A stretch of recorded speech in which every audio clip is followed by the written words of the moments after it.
Vamos a conversar ahora con el embajador del presidente encargado de Venezuela, Juan Guaidó, el doctor Carlos Escul.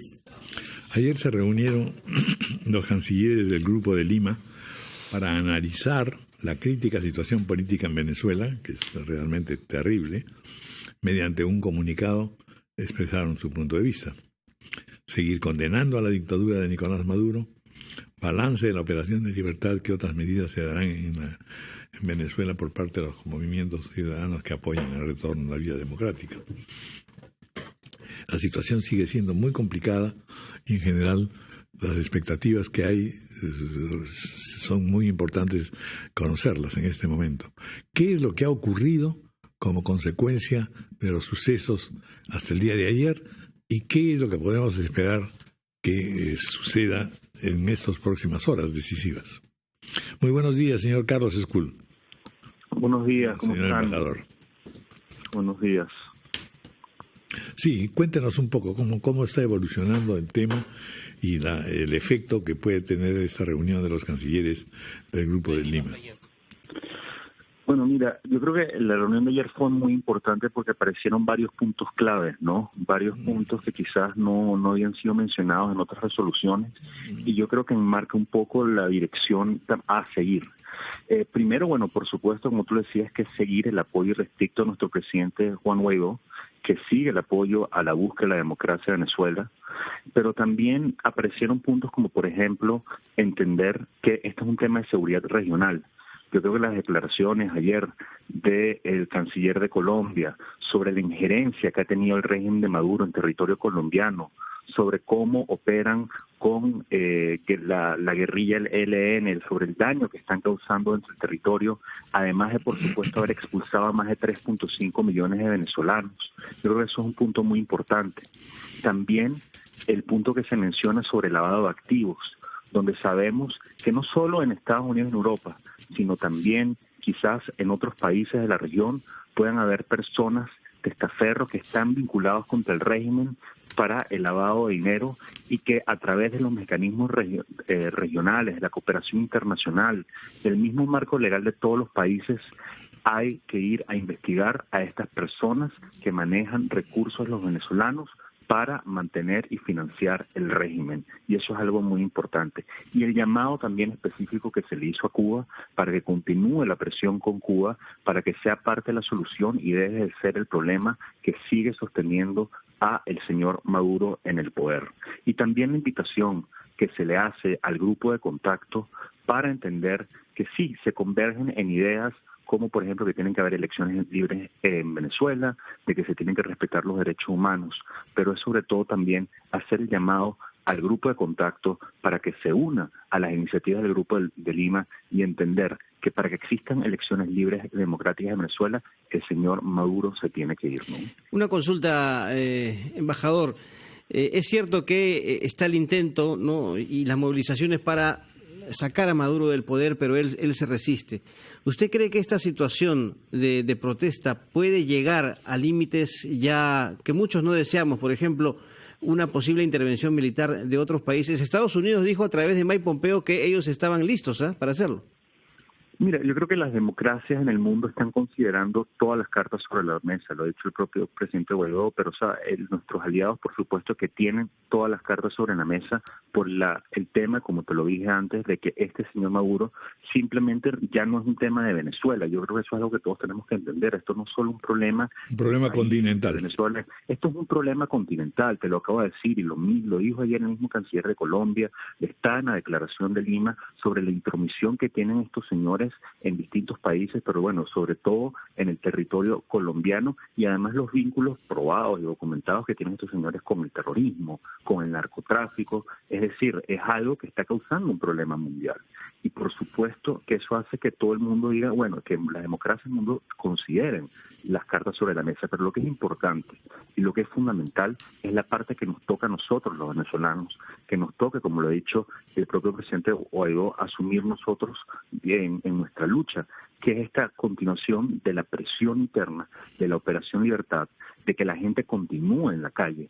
Y lo que vimos después del 30 de abril, el 1 de mayo, la gente movilizada yo creo que eso te dice ya la voluntad de las personas, del pueblo de Venezuela, de los ciudadanos, de seguir movilizados para que cese su Ahora, lo que ocurre es que eso lleva pues a un endurecimiento de las posiciones y en consecuencia naturalmente se agrega o se añade mayor violencia a la que ya está practicando el régimen.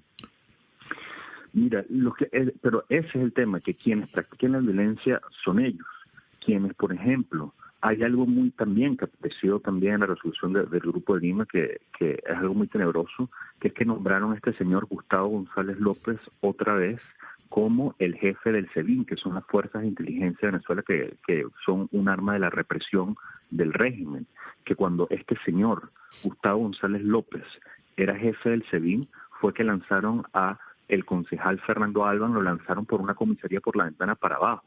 O sea, la documentación de tortura hasta asesinatos, la verdad que preocupa mucho. Sin embargo, lo que nosotros siempre hemos dicho es que nosotros queremos elecciones de un gobierno de transición y elecciones libres y democráticas. Y que el miedo también es un arma a vencer y que nosotros vamos a seguir movilizados en la calle. Es decir, a pesar de las amenazas del régimen, a pesar, digamos, de que ellos usan colectivos paramilitares armados, ahí mismo, como está documentado y hecho el llamado, el pueblo de Venezuela no se va a rendir. El pueblo de Venezuela sigue movilizado. La presión en la calle continúa y la presión tiene que seguir y seguir y seguir y seguir hasta lograr el cese de la usurpación. Ahora, embajador, estamos preocupados también por la situación, en primer lugar, del líder opositor Leopoldo López. Se habla inclusive de la posibilidad, y esto lo dijo el presidente Guaidó, sería un gran error, de una invasión a la residencia del embajador de España, allá en Caracas, con el fin de detenerlo. ¿Podría llegar a esta situación, bueno, tomando en cuenta las acciones que toma Nicolás Maduro? Y en segundo lugar también la preocupación por un posible cierre del Congreso venezolano. Efectivamente, como tú lo dices, mira, bueno, estos señores son capaces de todo, de cualquier, son capaces de todo, de cualquier acción ilegal, criminal. Sin embargo, Leopoldo, en sus declaraciones, que está de huésped en la residencia del embajador español, él dijo que él sigue firme, que él no se va a ir, que él se queda en Venezuela, que él sigue en la lucha. Y si hay algo que muestra un poco también el quiebre y las fisuras que hay dentro del régimen de Maduro, fue el hecho de que Leopoldo López haya estado en libertad. Es decir, uno de los presos políticos más significativos que estuvo secuestrado el año 2014, que haya estado ahí al lado de nuestro presidente Juan Guaidó, de efectivos militares, yo creo que dice también mucho de lo que está pasando y la desconfianza que hay dentro del séquito del señor Maduro, dentro de estos personajes, porque estas personas también quieren alejarse de ese señor. Muchas personas quieren alejarse del señor y entienden que simplemente para avanzar, para seguir adelante, ese señor Maduro se tiene que ir. Igual las amenazas contra la misma Asamblea Nacional es parte de la estrategia y este señor se espera cualquier cosa, pero es por eso que la Operación Libertad continúa y es por eso. Ahora, dentro del ejército, dentro del ejército, ¿qué es lo que está pasando? Mira, lo que nosotros, de las Fuerzas Armadas, el 30, lo que vimos el martes, es una muestra muy clara de lo que está pasando, de lo que hemos visto también, de que casi más de 800 militares hayan desertado, una muestra de lo que está pasando, que por supuesto que hay un descontento muy grande, de que hay fisuras, de que por supuesto los militares también quieren apegarse a la Constitución, de que muchos efectivos militares, y estamos seguros que es la gran mayoría de los efectivos militares, se quieren apegar a la Constitución, porque siempre lo he dicho, que ellos sufren los mismos problemas que los venezolanos. Es decir, cuando un militar va a un hospital y no consigue los insumos médicos, o va a un supermercado y no consigue los alimentos, obviamente esta crisis humanitaria por culpa del régimen de Maduro que está sucediendo en Venezuela también tiene un impacto en la ¿Qué estrategia pueden aplicar o estarán aplicando ustedes en el sentido de aprovechar justamente o sacar partido de esa división evidente que hay en el aparato militar venezolano? Mira, es el llamado constante que estamos haciendo y justamente hoy, ya que lo mencionas, el presidente Juan Guaidó ha hecho un llamado al pueblo de Venezuela a a ir a varios puntos de concentración en todo el país, a llevar un llamado a la Fuerza Armada Nacional, a los distintos componentes de la Fuerza Armada Nacional, donde hay comandancias, para llevar un mensaje de apegarse a la Constitución, de que para que el país progrese cese la usurpación, y es un mensaje que se envía constantemente a través de distintos canales, para que se sumen también, por supuesto, a este movimiento, a unirse, a pegarse a la Constitución, que es reconocer al presidente Juan Guaidó. Y también se había ofrecido, y sigue ahí, la ley de amnistía para que las personas, para que algunos criminales que hayan cometido algunas penas se las pueda condonar si se apegan a la Constitución después de una respectiva investigación. Ahora, son varios canales de comunicación que existen, son varias conversaciones que hay, pero ahorita, por ejemplo, el día de hoy es un llamado que no solo el presidente, que no solo los diputados de la Asamblea Nacional tienen que hacer, sino que es un llamado que todos los venezolanos, todos los que tenemos un amigo en las Fuerzas Armadas, todos los que tenemos un amigo soldado y que estemos dentro y fuera de nuestra frontera, tenemos que seguir llegando el mensaje a la Fuerza Armada Nacional, porque nosotros vimos lo que pasó el 30 de abril y vimos esas fisuras que hay, que eso es para que siga creciendo y para que pueda haber el cese definitivo de la usurpación.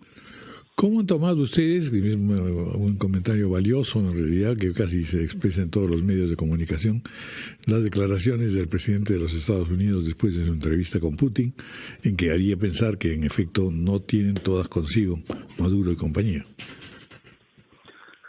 Mira, ahí también hay un juego geopolítico también, ¿no? Y que por supuesto que la presencia de Rusia en el territorio venezolano, por supuesto que no fue favorable.